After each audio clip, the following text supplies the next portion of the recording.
I was about to say that the AI drama was finally slowing down, but yeah, I am taking that back.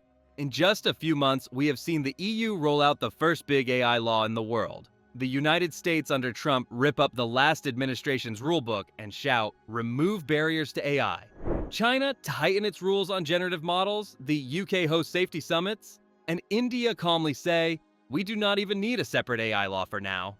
Everybody is promising safe and trustworthy AI, but they all mean very different things.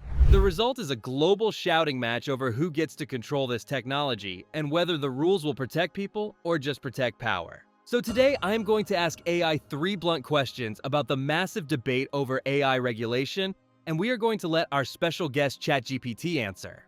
Here are the 3 questions. Question 1. Are we already losing control? Question 2. Why are the US, China, the UK, and India taking such different paths on AI? And question 3. What does ChatGPT think itself about being regulated? Just a quick disclaimer before we dive in. This video is opinion and analysis based only on public information. Nothing here is legal advice, nothing here is a prediction of guaranteed outcomes, and no, ChatGPT is not giving orders to any government. It is just running on servers and is instructed to be brutally honest. With that out of the way, please like this video and subscribe if you are new. It really helps the channel. Thank you very much. And now, let us get into the first question. Question 1. Is Europe's new AI law really keeping us safe, or are we already losing control? Alright, ChatGPT, you know the drill. Give it to me clear, straightforward, and honest. The EU likes to present itself as the responsible adult of the internet. They passed the AI Act, called it World First, and said it would finally put guardrails on this stuff. But now we are hearing about delays, lobbying, and digital omnibus reforms. So, be honest. Is Europe's new AI law really keeping us safe, or are we already losing control? Here is ChatGPT's answer. The EU AI Act is more than a press release. It actually bans and restricts some very concrete uses of AI. The first provisions already kicked in at the start of 2025, and they go straight after what Brussels calls unacceptable risk systems. That includes social scoring of citizens, real-time biometric tracking in public spaces, predictive policing, emotion recognition in workplaces and schools, and AI systems that try to exploit people's vulnerabilities, like children or people in crisis. Those practices are now illegal in the EU, with only narrow carve-outs for law enforcement. On top of the outright bans, there is a second wave focused on transparency. From August 2025, providers of general-purpose AI models, including very large chatbots and image generators, have to disclose key technical information, document training data sources as far as possible, and publish summaries of the content used. Model providers also have to put in place safety policies and report serious incidents. Further down the line, high-risk AI systems in areas like critical infrastructure, transport, education, employment, healthcare, banking, border control, and democratic processes will face strict risk assessments, human oversight requirements, and conformity checks. Companies that ignore these obligations can be fined up to 35 million euros or 7% of global revenue, whichever is higher. So, on paper, the act is serious. It tells companies, you cannot deploy whatever you want, wherever you want, especially when it touches people's rights. It also sets up an AI office in Brussels and national regulators in each member state, whose job is to monitor the market, coordinate enforcement, and update guidance as the technology evolves. However, the reality in late 2025 is more complicated. As soon as the act cleared the political process, heavy lobbying began.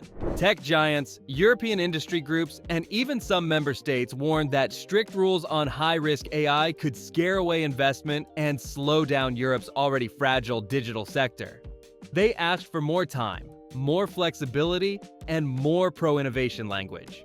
In November 2025, the European Commission responded.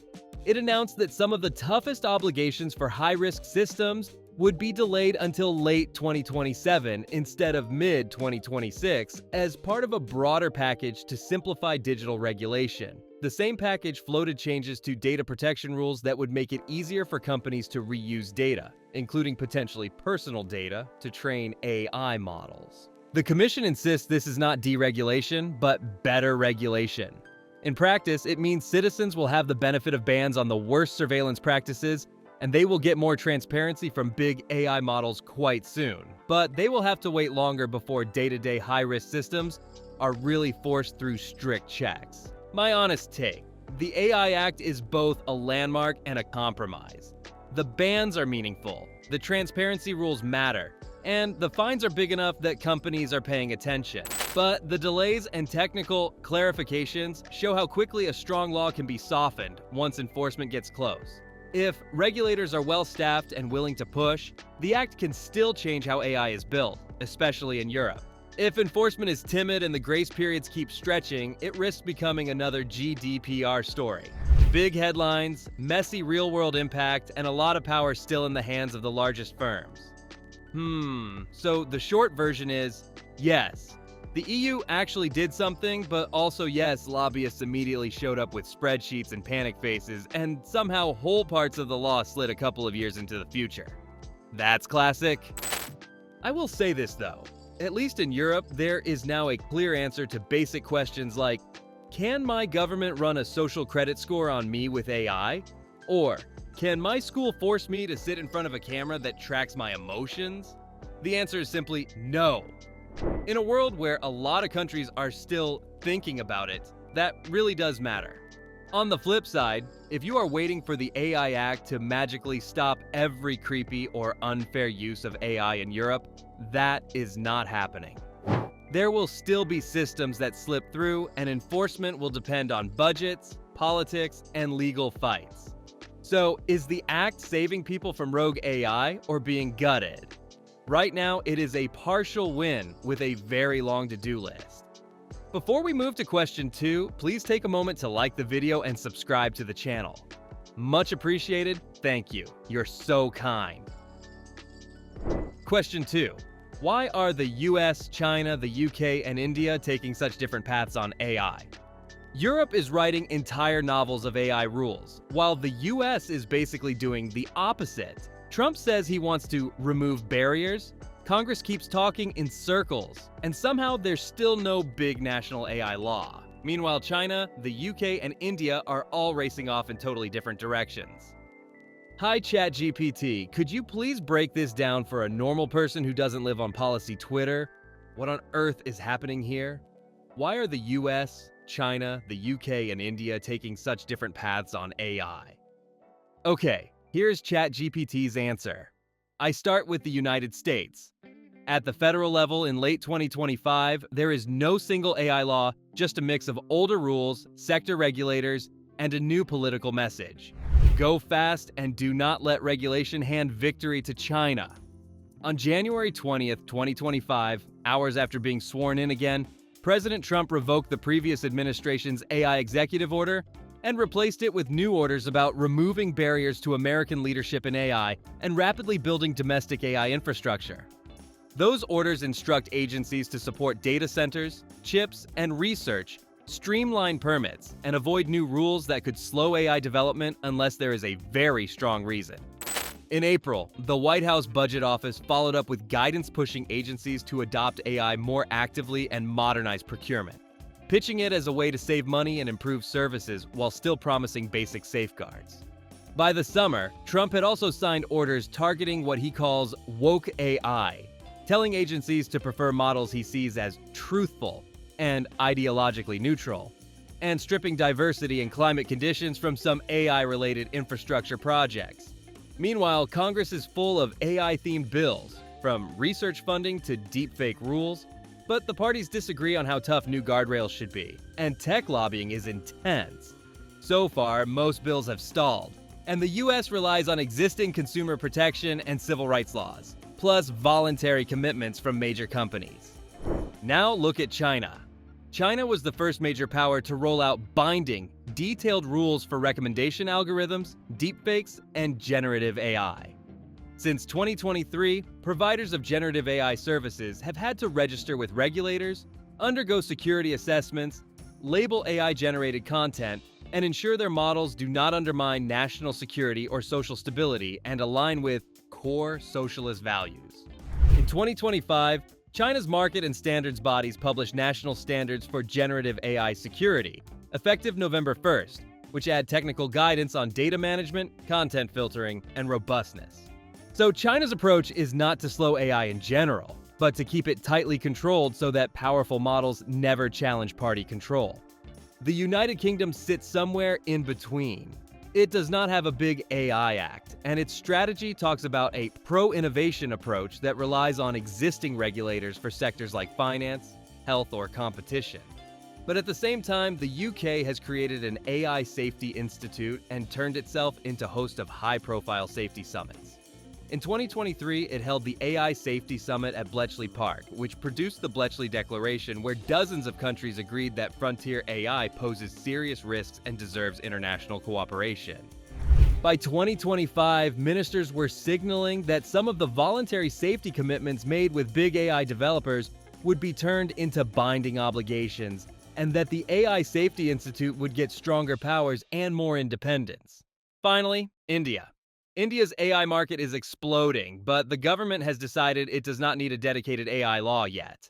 A high-level committee said in November 2025 that existing IT, data protection, consumer, and criminal laws can handle most AI risks. So the government released AI governance guidelines instead and told sector regulators to apply them. At the same time, India is acting on specific issues. It has proposed strict rules that force platforms to clearly label AI-generated images and audio to fight deepfakes and misinformation, with visible watermarks and metadata, and it has warned officials not to use public chatbots like ChatGPT for sensitive government work because of confidentiality concerns. Interesting. So Americans fear losing dominance, Europeans fear abuse of rights, Chinese leaders fear dissent, and Indian policymakers fear choking off growth. Sure, those fears are understandable, but the gaps between the systems create spaces where powerful companies and bad actors can exploit differences, while ordinary users are left guessing what protection they actually have. Question 3. What does ChatGPT itself think about being regulated? Time for the final million-dollar question, and this one is for you, ChatGPT. You see the EU banning some AI uses, the US going light touch in the name of leadership, China tightly controlling content, the UK hosting safety summits, and India betting on guidelines. So ChatGPT, let me ask you this, and please answer honestly. What do you think yourself about you being regulated? Okay guys, here's ChatGPT's brutally honest answer. I think regulation is mostly necessary, but often poorly aimed. It is necessary because AI systems can be used for mass surveillance, discrimination, deepfake-driven misinformation, and invisible decisions about work, money, and public services. Bans on things like citizen scoring and constant biometric tracking, and rules that force platforms to label AI-generated content are reasonable guardrails that give people protection and transparency. Where regulation goes wrong is when it is written mainly as a political weapon. If governments use AI rules to fight culture wars, punish rivals, or protect national champions, the result is impressive speeches, but weak protection for ordinary users. The most useful rules are practical. Test high-risk systems before deployment, audit them regularly, set clear red lines on dangerous uses, and make sure someone is accountable when an AI system causes serious harm. So the AI does not mind being regulated. It just wants us to stop turning every law into another performance. Fair enough, and quite a relief, right? Okay, here is where I land. Yeah, the argument over artificial intelligence regulation in November 2025 is noisy and messy, but it is better than silence. I wonder what will happen in 2026 tough. I guess these systems are not toys anymore. Whether your country looks more like the EU, the US, China, the UK, or India, you should watch who writes the rules and who gets protected. What do you think? Should AI be regulated, and in what way? Let me know in the comments down below. Oh, and once again, thank you for hitting like and subscribe, and I will see you in the next video.